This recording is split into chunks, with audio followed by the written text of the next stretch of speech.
Selamat pagi, saudara-saudaraku.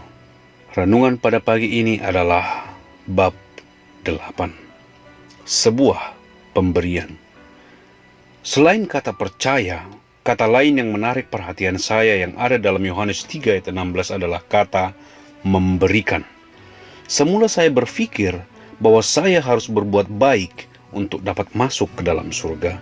Saya juga berpikir kalau saya harus aktif melakukan pekerjaan keagamaan supaya bisa mencapai Allah. Tapi ketika saya membaca Yohanes 3 ayat 16, ternyata Allah datang untuk menggapai saya dengan memberikan anaknya, dan bukan saya yang mencoba menggapai Allah. Karena begitu besar kasih Allah akan dunia ini, sehingga ia telah mengaruniakan anaknya yang tunggal.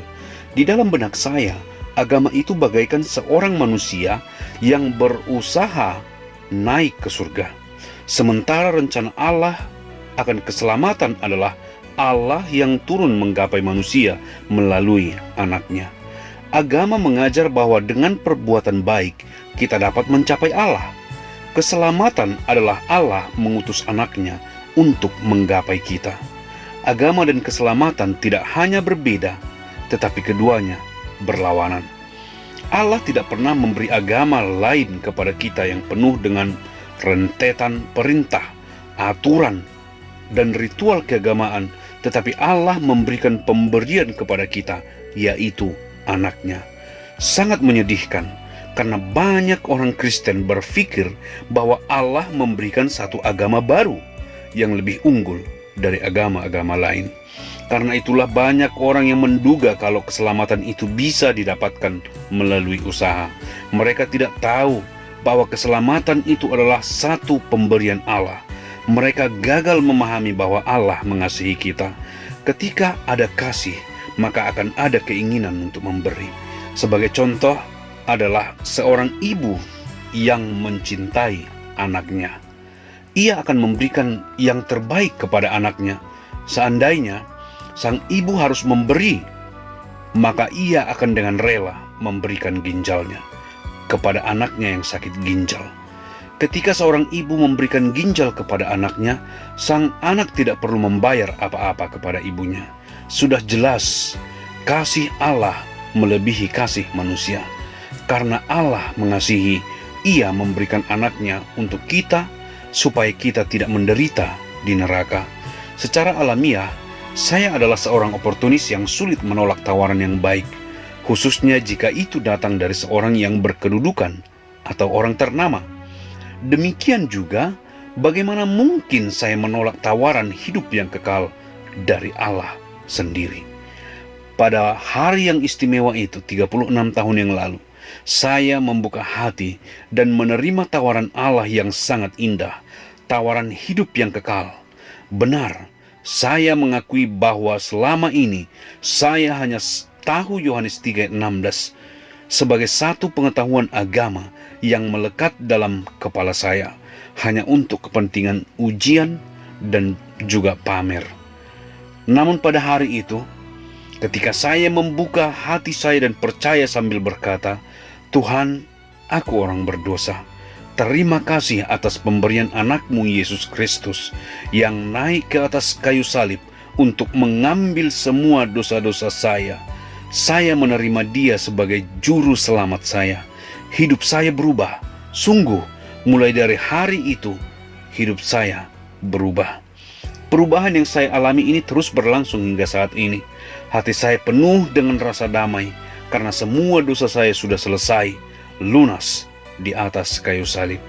Ada satu kesukacitaan karena saya tahu saya menjadi anak Allah dan Allah menjaga hidup saya.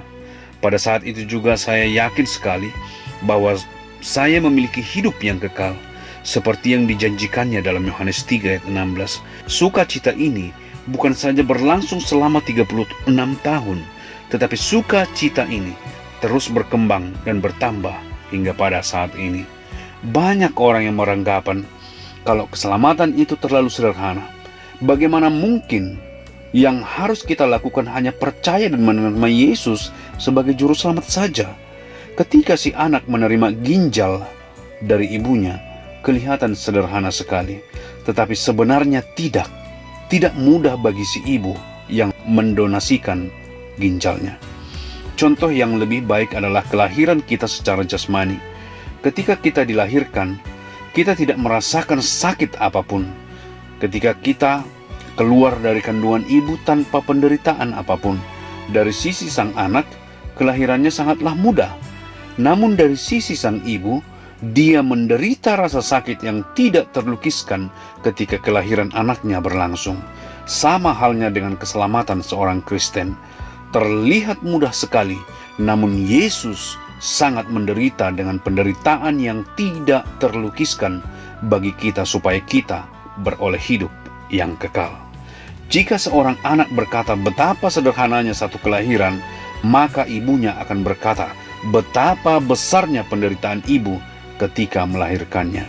Sama halnya ketika seorang Kristen berkata bahwa keselamatan itu sangat sederhana. Orang tersebut tidak mengerti betapa Yesus sangat menderita baginya. Yang Tuhan mau dari kita hanya percaya saja. Banyak agama yang dapat dianut manusia di dunia ini, tetapi hanya ada satu juru penyelamat. Apakah Anda pengikut agama? Atau Anda sudah menerima juru selamat dan menjadi pengikut Yesus? Apakah Anda sudah percaya kepada Allah dan berkata, "Terima kasih ya Allah untuk anakmu. Terima kasih Yesus karena Engkau mau mati bagi dosa-dosaku. Aku menerimamu sebagai juru selamatku."